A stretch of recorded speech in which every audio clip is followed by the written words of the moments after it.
Welcome back class. अब चलते हैं बेटा हमारे सेकंड टेक्सचुअल सम की ओर। आपका सेकंड टेक्सचुअल सम बेटा आपको तीन मेजर्स दे रहा है या लेंथ ऑफ साइड दे रहा है। They are 2 units, 4 units and 5 units. आपको जैसे इसके प्रीवियसली आपने सम सॉल्व किया है एग्जैक्टली द सेम पैटर्न में सम को कंटिन्यू करना है। आप चाहो तो इस ट्राइंगल को अलग अलग नाम दे सकते हो, P Q R, R A M, T H T, जो भी आपको नाम लगे, बट इतना याद रखना है कि आपको तीन अलग अल्फाबेट्स का इस्तेमाल करना है। कहीं पर भी अल्फाबेट का रेपिटेशन नहीं होना चाहिए। So I will be taking A B C for all the sums, ठीक है।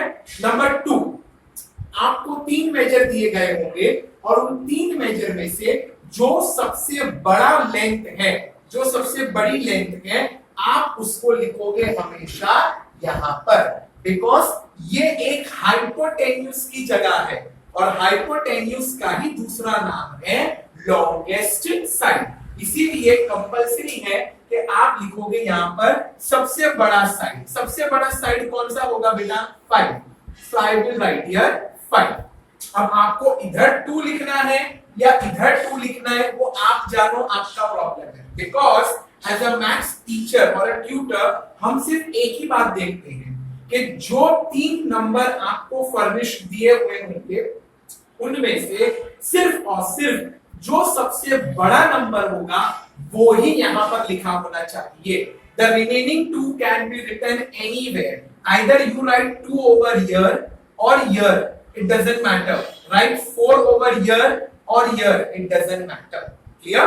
अब in triangle ABC, length segment AB is equals to 2 units, comma, length segment BC is equals to 4 units, comma, length segment AC is equals to 5 units।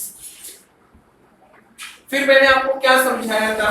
क्योंकि ये एक ordinary triangle है, it is not a right angled triangle, तो आप यहां पर नहीं लिखोगे by the theorem of Pythagoras और आप नहीं इस्तेमाल करोगे द वर्ड हाइपोटेन्यूज, भूल कर भी नहीं इस्तेमाल करना है। तो directly after this we will leave a line and write longest side square is equal to one side square plus other side square. The formula has to be written on one straight line. अब एक line छोड़ के आप longest side, सबसे बड़ी side कौन सी है बेटा? 2, 4, 5 में से 5। So below longest side I have to write length segment AC square and the remaining 2 side आप कैसे भी लिख सकते हो।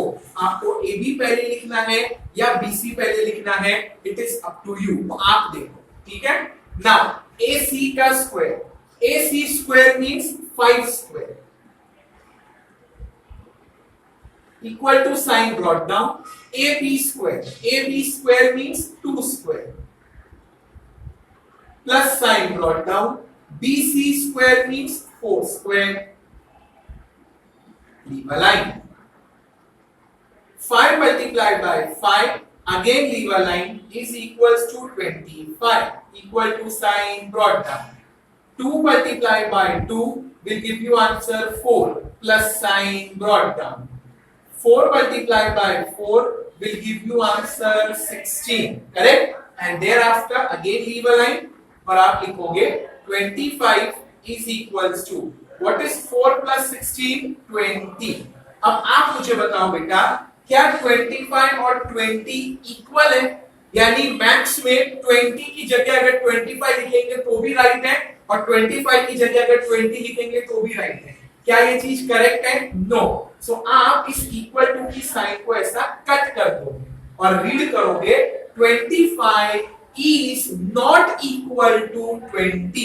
इसका मतलब क्या हो गया बेटा?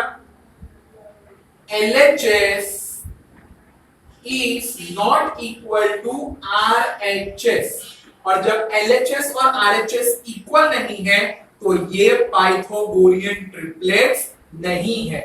So leave a line and write answer 2, 4,5 is not a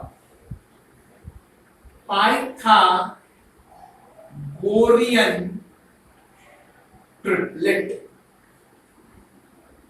simple, जब इक्वल टू का लेफ्ट हैंड साइड और राइट हैंड साइड इक्वल नहीं आ रहा है, सेम सिमिलर वैल्यू नहीं आ रही है, तो LHS और RHS भी इक्वल नहीं है।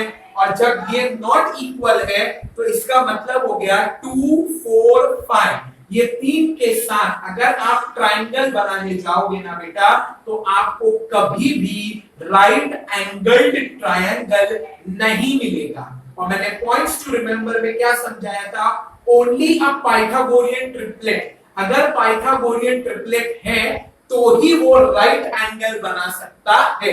अब जब ये नॉट अ पाइथागोरियन है तो सवाल ही नहीं उठता है कि मैं यहां पर कोई भी राइट एंगल ट्रायंगल बनाऊंगा। सिंपल। सो बाय दिस बेटा आपके दो सम कंप्लीट होते हैं। In the next video we will be looking into the third sum. Till then take care of yourself and thank you.